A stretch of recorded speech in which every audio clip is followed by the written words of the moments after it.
Welcome to the Anxiety Coaches Podcast, a relaxing and informative show where we explore anxiety, panic, and PTSD, sharing how you can overcome them for life.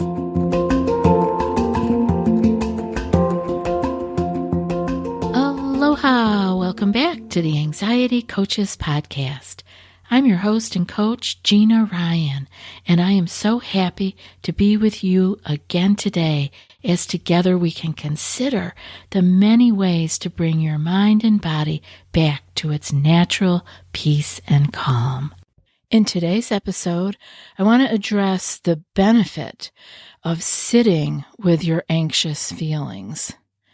I know this is the last thing that you want to hear is that I want you to be with the discomfort of anxiety, but this is your ticket out. Distraction, of course, we all need to distract here and there. That's part of getting through life, but as a habit, no, not a good plan. Running away, not a good plan, not for the long term. Many of these things that helped us in the short run are causing us more problems in the long run. And so now that you have more information and you are maybe stronger in your understanding of what anxiety is and that there isn't something dreadfully wrong with you and that you're never going to be better, that you have the space to be able to understand, okay, yeah, I can do this. I have to maybe be with some of these feelings. I don't have to run away. I don't have to find an immediate cure, and I can do this. You know, whether it's the physical sensations, the intrusive thoughts, the fear arises, or the emotions that we want so much to avoid. And these can send the best of us running to get away or to distract. But that is not the way out. That is why your anxiety continues. Sit with that for a moment. Feel that behavior that probably did serve you at some point. At some point you needed to distract and you felt better because you got that immediate relief. And then that becomes our default. We're just constantly distracting. We're not sitting with our anxious feelings. And the same with running away. We can't keep avoiding everything. Our world will just keep getting smaller and smaller. And that is not what our goal is. Our goal is to be able to deal with this, and you can. What if we could tolerate better those unpleasant thoughts, feelings, and sensations? Why, you might ask, when all of the messages we receive are that we should feel good all the time. Everything in the world is telling us you should feel good. Why would I want to sit with unpleasant thoughts and feelings and sensations? What good would that do? Think of all the message that tell you to do this, to buy this or that, or to go here or there. And you will feel better. Your life will be better. You will be magnificent. We do spend a lot of resources, time, and energy chasing feeling good. I want you to consider the value in being with what is, be it pain or any distress or a good feeling or a wonderful day. Being with what is, not having to turn everything into a holiday or a birthday party. We used to say that in when I dealt with people who were having struggles with overeating. Every meal doesn't have to be a birthday party. We can sometimes just eat for nourishment, and sometimes we can just live our lives to do the right thing because it's the right thing. Not for a big applause, not for a gold star. We just do the right thing because it's the right thing for the long run. Another thing to consider is when we are trying too hard and we can be going in the wrong direction, right? We're trying too hard. This is digging our heels in, white-knuckling it, and we're going in the wrong direction. And we pay a hefty price for chasing feeling good. I got a couple of notes here of some ways that we are paying the price for chasing this elusive feeling good. The first one is The constant trying to feel better keeps us on guard, which leads to tension as we try to avoid and we find ourselves being hypervigilant. This wanting to feel good all the time or chasing feeling better adds stress. It adds tension to our lives. And then we find ourselves being hypervigilant, which is a horrible feeling, and it can be a habit. The second one is that we will inadvertently bury our feelings when we insist on feeling good. What does that mean? That means that we will bury our sadness, we will bury our anger. Depending on what kind of personality style you have, will be different on what you will bury, but we inadvertently bury our feelings when we insist that we must feel good. And this leads us to have many things we refuse to talk about or to even think about, setting up triggers we must avoid at all costs. Again, then we are on guard again. We have to avoid the triggers because we have things that are buried deep inside of us. We're not going to go to the sad place. We're not going to go to the angry place. So we refuse to talk about certain subjects or even think about certain subjects because those triggers will set us into looking at those buried emotions. And once we are avoiding like that, that too becomes the habit. And we never, ever uncover those buried emotions, which are meant to be a part of us. We have the whole full catastrophe of emotions as a human being. Another one I jotted down is avoiding all things distressful or uncomfortable keeps us away from feeling our feelings. And if we cannot feel our pain, we cannot, with empathy and compassion, feel another's pain. This in turn keeps us from connecting with others and yearning for the closeness that is lacking in our lives. We often don't know why we feel disconnected from people and yearn for something that we can't put our finger on, but it can often be because we cannot feel our own pain and our own suffering. It's okay to go there. You can handle it. And the other one I have jotted down is we are missing life's messages when we push the discomfort and pain away without examination. This leads us to places we need to change, to do something differently, or let go of some dream that is not serving us. The discomfort is sending us a message. And when we push the discomfort and the pain away without examination, without digging into what's going on, we never end up changing.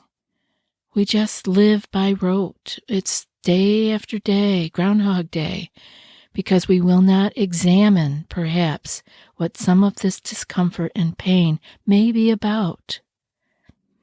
Can you see places where you may always be on guard or hypervigilant? Have you noticed hypervigilance leading you to be easily triggered when difficult or painful emotions or situations arise? Are there relationships that suffer due to your trying so hard to avoid distress? Have you ever missed important information due to your desire to sidestep painful thoughts, feelings, or emotions? These are good questions to ask ourselves. Good questions, as usual, to take to your journal. I'd like to take a moment to thank today's sponsor, Ned, because their CBD oil has been quite a hit with my clients, with my group members, and with my listeners. The email that I get from you guys on how well this is helping you is awesome. And CBD is extremely popular. Lots of companies out there selling it. And so I want you to know that Ned is a company that I stand behind. It's a wellness brand, and it's offering science-backed and nature-based solutions that offer a real alternative to prescription and over-the-counter drugs. Ned shares third-party lab reports, who farms their products, their extraction process, all right there on their website. Ned Full Spectrum Hemp Oil only contains 2 ingredients, full spectrum hemp extract and non-GMO organic MCT oil. That's it. So it's easy to see why Ned gets my vote. Ned is full spectrum hemp and it is non-psychotropic, meaning it will not get you high. If you haven't checked out Ned yet and you're ready to look into it, our listeners have a special offer. Go to www.helloned.com/ACP or enter ACP at checkout for 15% off your first one-time order or 20% off your first subscription order plus free shipping. That's HELLONED.com/ACP to get 15% off your first one-time order or 20% off your first subscription order plus free shipping. Thank you, Ned. I know you guys have often heard me say to be with what is or to sit with the feelings, right? And you have to have wondered why. Maybe you have. I want you to see that by learning to tolerate a bit more distress, you will be moving in the direction of where you want to be with your anxiety. And I'm sure that means with a lot less of it. And actually away from panic. Being able to tolerate distress builds your ability to be with and not need to distract, to run, or to bury what is, what's right in front of us, what's happening. Instead, you'll learn what you need to do to know and remember that you really can be with what is, and you don't crumble. But we don't even venture there when we're anxious. We just stay away. We avoid. We bury. We won't go there because we're so afraid that we will crumble. And I'm here to tell you, you will not. The crumbling is happening when you are conjuring up more and more what ifs, more and more fear. This being with or sitting with distress is not easy. I don't pretend that it's easy. And I know that if it were easy, you wouldn't be listening to this episode. You wouldn't be here at all, because if it were easy, you would be doing it. Acknowledge you are doing a difficult task. When you shift, when you decide to sit with, to shift, and not avoid or bury, but you are on your way out, and that you can do this. Please remind yourself of this. As difficult as it feels, say to yourself, but I'm on my way out and I know I can do this. So I have a couple things that would be good for you to try to add to your toolbox as it is. Be curious about thoughts, feelings, sensations, and emotions that arise before you move into any old habit reactions. This is a practice and not a one and done, but you get stronger as with any practice the more you do it. This is building up your distress muscles. You are getting stronger and you will be able to lift more distress weight without hurting yourself, without getting anxious, without running toward the wormhole, because you can handle it. But we have boxed ourselves into a little tiny corner where everything outside of that little area triggers us. We don't need to live like that. We are much stronger than that. So I want you to be curious about the thoughts, feelings, sensations, and emotions instead of reacting. This will take practice and you're not going to catch it every time. So don't be hard on yourself. Just do the best you can. You will get better with more practice.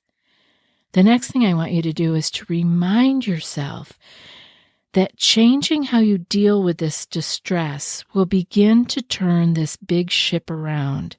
You'll start heading in a different direction with your reactions and your behaviors. This is how you get a different outcome. You don't get a different outcome by doing one thing one time. You don't get a different outcome from running away in a new way, or hiding in a new way, or burying new emotions. You get a different outcome by going in a different direction. And this anxiety panic is a huge ship, and it takes a lot of effort to turn it around. So be kind to yourself. Another thing I want you to do is to make a note to yourself, stating that avoiding distress, whether it be thoughts, feelings, or situations, actually causes you more problems and pain. In other words, it creates more of what you are trying to get away from. We all need reminders when we are in the thick of anxiety or panic or distress. We need something to remind us. So put notes around. Put them on your phone or your computer, sticky notes on your fridge, whatever will work for you.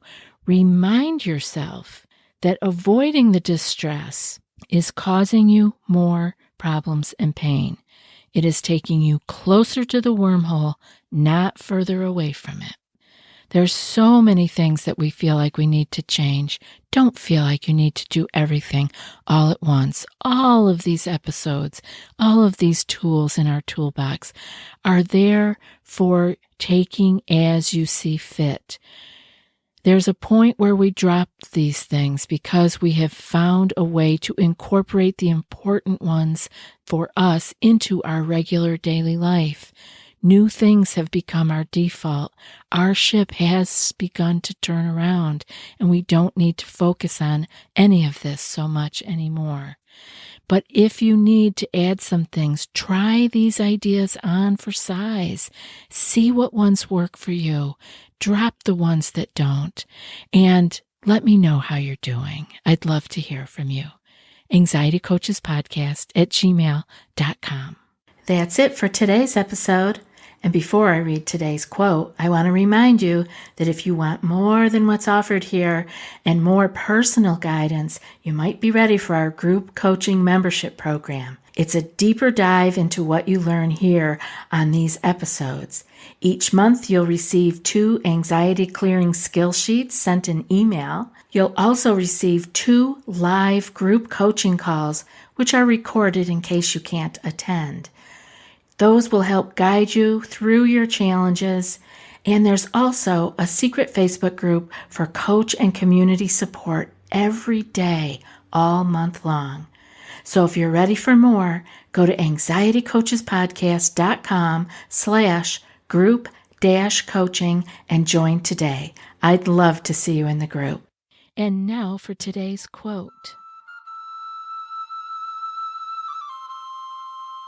Slow breathing is like an anchor in the midst of an emotional storm.